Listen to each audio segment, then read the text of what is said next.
नमस्ते दोस्तों आपने देखा होगा जब भी आप किसी बैंक से एनबीएफसी से या फिर किसी लोन एप्लीकेशन के माध्यम से किसी प्रकार का कोई भी लोन लेते हैं और आप उसको पे ना करें तो आपके पास में अनगिनत कॉल आती हैं। रिकवरी एजेंट आपके घर पे आते हैं, आपसे पूरी तरह से बदतमीजी करते हैं, बहुत ज़्यादा आपको उल्टा सीधा बोलते हैं। आपके यार प्यारों को भी बताते हैं कि भाई आपने लोन लिया है, आप उसको नहीं चुका पा रहे हैं।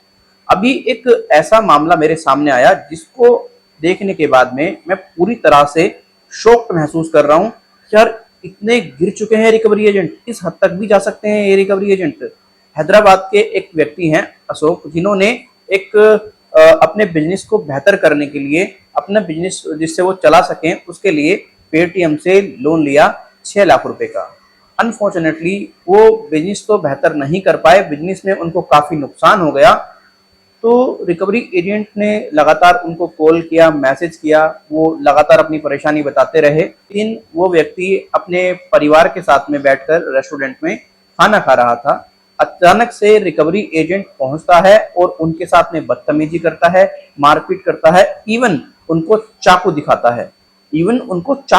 है। अब देख लो, चाकू दिखाकर लोन रिकवरी कर रहे हैं। अब ये लोग इतनी घटिया हरकत देख करके मैं पूरी तरह से ये तो बिल्कुल महसूस कर रहा हूं कि भाई जिन व्यक्तियों के साथ में ऐसी दिक्कत होती होगी वो क्या फील करते होंगे। अब बताओ, व्यक्ति परिवार के साथ में है और कुछ रिकवरी एजेंट जाते हैं, एक उनको पूरी तरह से चाकू दिखाता है।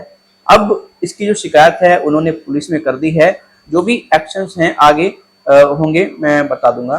एक्चुअली ये जो न्यूज है ये थोड़ी सी पुरानी है, बट अगर आप इस न्यूज को पढ़ना चाहते हैं तो मैंने अपने टेलीग्राम चैनल का लिंक जो है ना आपको वीडियो के कमेंट सेक्शन में देके रखा है। आप उस टेलीग्राम चैनल पर जाइए और वहां पर आपको ये न्यूज आर्टिकल मिल जाएगा। पूरी न्यूज आप विस्तार से पढ़ लीजिएगा।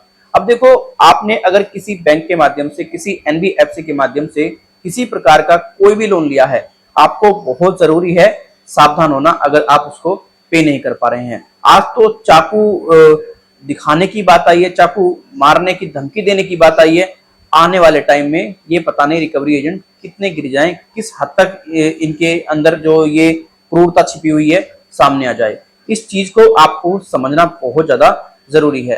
देखिए, मैं आपको समझता हूं, मैं अपने जो व्यूअर्स हैं उनकी प्रॉब्लम को समझता हूं। कोई भी व्यक्ति, मेरा व्यूअर ऐसा नहीं होगा जो बैंक एनबीएफसी को लोन नहीं देना चाहता होगा।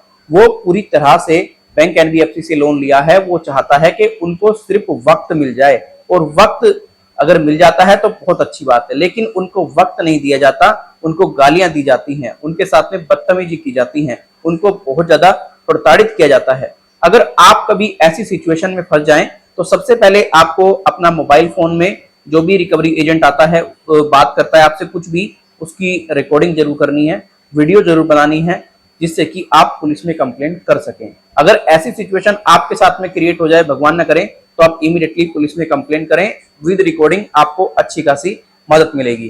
तो अब देख लो भैया, चाकू दिखा करके करी जा रही है रिकवरी। आप सावधान रहें, अवेयर रहें। अगर आपने भी पेटीएम या फिर किसी ऐसी लोन एप्लीकेशन के माध्यम से लोन लिया है जो प्ले स्टोर पर अवेलेबल है, मैं तो कहता हूं सभी से सावधान रहो। एनबीएफसी हो, चाहे कोई लोन ऐप हो, चाहे कोई भी हो, आपके साथ में भी ऐसी हरकत हो सकती है। आप पूरी तरह से अवेयर रहें।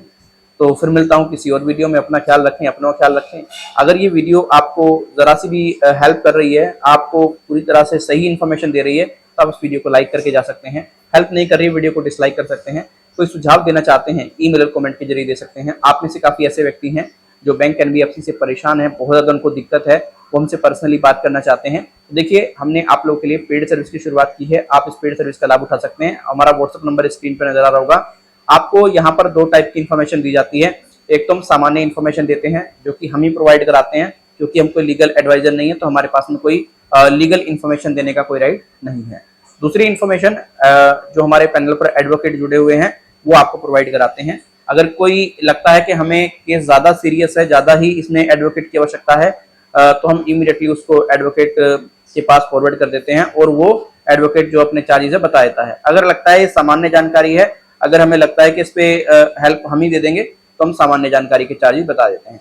सामान्य जानकारी के चार्जेस बहुत मिनिमम होते हैं, लेकिन अगर आप एडवोकेट से कनेक्ट होना चाहोगे तो उसके चार्जेस जो है वो उस एडवोकेट पे डिपेंड करता है, वो क्या चार्ज लेगा आपके एरिया के अकॉर्डिंगली। ठीक है ना। तो आपको अब सावधान होना बहुत जरूरी है। अब चाकू दिखा करके रिकवरी हो रही है। ये बात आप समझिए। ऐसी ऐसी न्यूज अगर सामने आएंगी तो आरबीआई से मेरा रिक्वेस्ट है, ऐसे मामलों पर इमीडिएटली एक्शन ले और पुलिस प्रशासन भी इमीडिएटली ध्यान दे। धन्यवाद।